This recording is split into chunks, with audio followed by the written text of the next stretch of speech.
Hi everybody, Ashley Neybert here from Independent Science. I'm the lead curriculum and design specialist for Independent Science.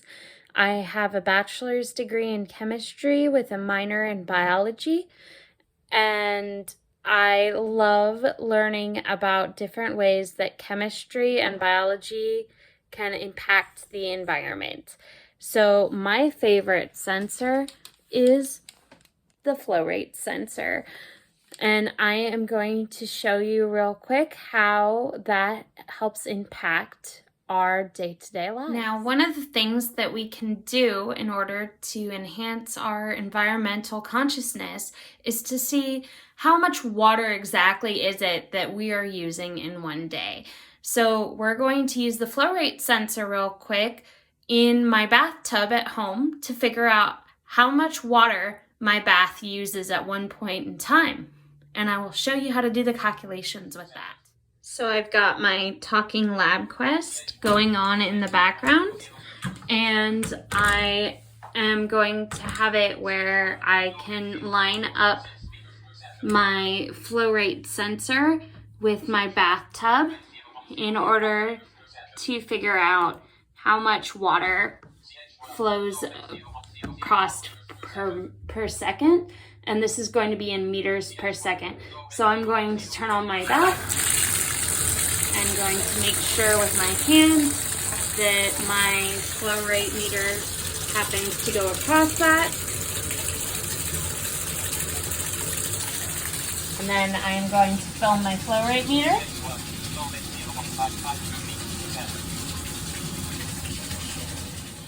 So now we are here with my giant whiteboard in order to show how we figure out how many gallons per minute ends up coming out of my bathtub. And we are going to do this today with the help of my Talking TI-84 calculator. And now we could just as easily be doing this in Braille. I'm just doing it in large print for the sake of our sighted folks watching today.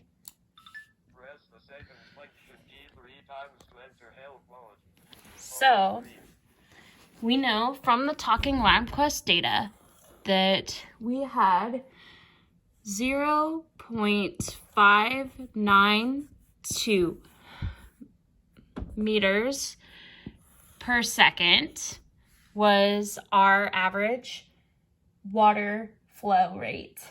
Now, in order to figure out how many gallons per minute, we're going to need that in meters cubed.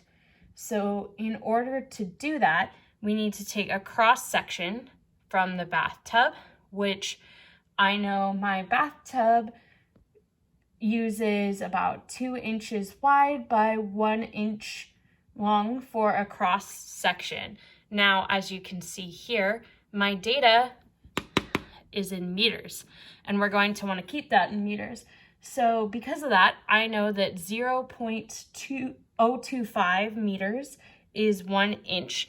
So what we're going to do is multiply by our cross section in meters. So we had 1 inch long, so that's going to be 0.025 meters. And then we also have multiplied, in addition to that, by our 2 inches. So in order to get our full cross section, so that 2 inches multiply 0.025, which was the 1 inch, by 2 is going to give us 0.05 meters. And then we're going to punch that into our calculator. So here's the whole equation. 0.592 in meters per second times 0.025 meters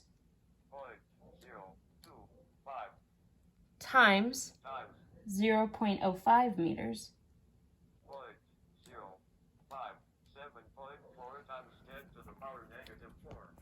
which gives us 7.4 × times 10 to the negative 4 meters cubed per second.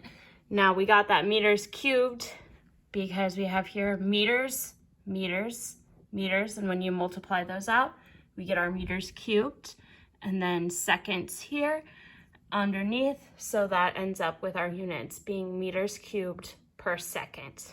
So now what we're going to do is, I know that 1 meter cubed is equal to 1,000 liters. So if we want this number here to be in liters instead of meters cubed, that's going to get us closer. So what we're going to do by that is we're going to take 7.4 times 10 to the negative 4, and that's in meters per second. And we're going to, meters cubed per second. And then we are going to take that times 1,000 liters, divide by 1 meter cubed, because we have our correlation there. And so that, we're going to type this equation into our calculator, which gives us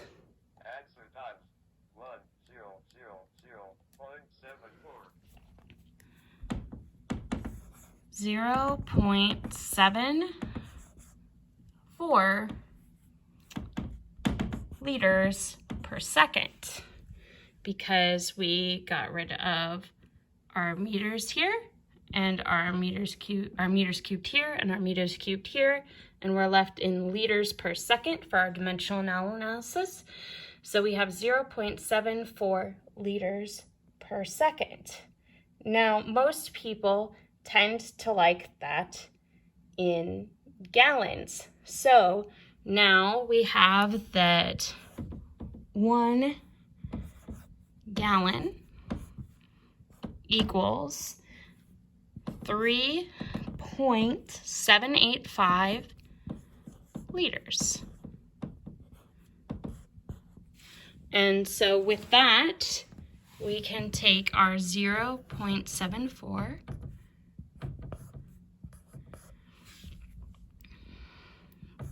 liters per second, and then we can find out that if we want to get rid of our liters, we multiply that times 1 gallon over 3.785 liters, and that is going to give us a number in gallons per second. So we can work that out, and that's going to be 0.74, and then we're going to divide that by 3.785. Oops.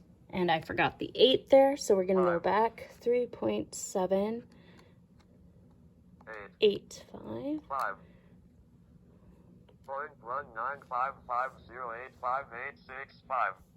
And so now we have about 0.1955.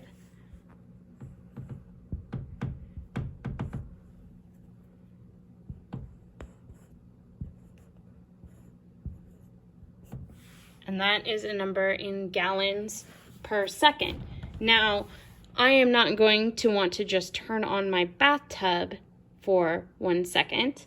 So I know that my bathtub is going to take me 10 minutes to fill.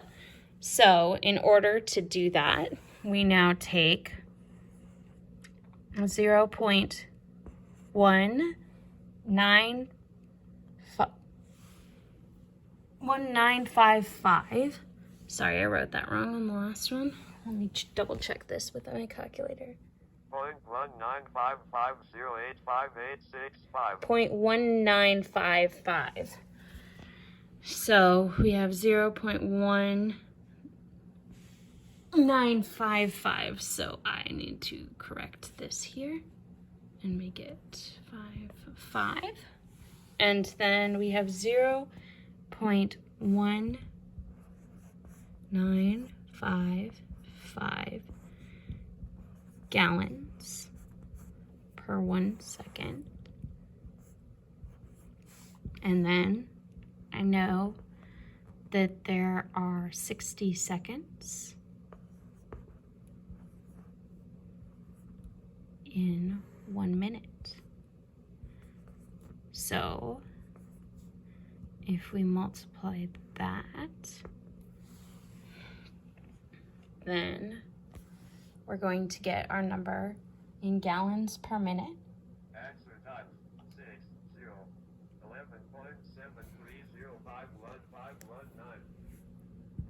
So we have 11.73, and that is going to be in gallons per minute.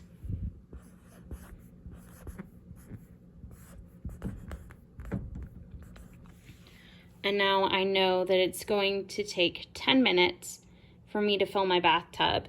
So I am going to multiply this number by 10. So we have 11.73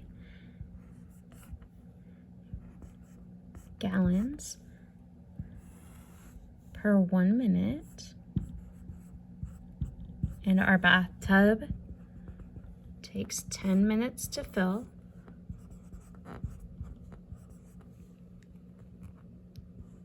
So that turns out to be Answer time 117.30511519. if we leave our bathtub going for 10 minutes, we have 117.305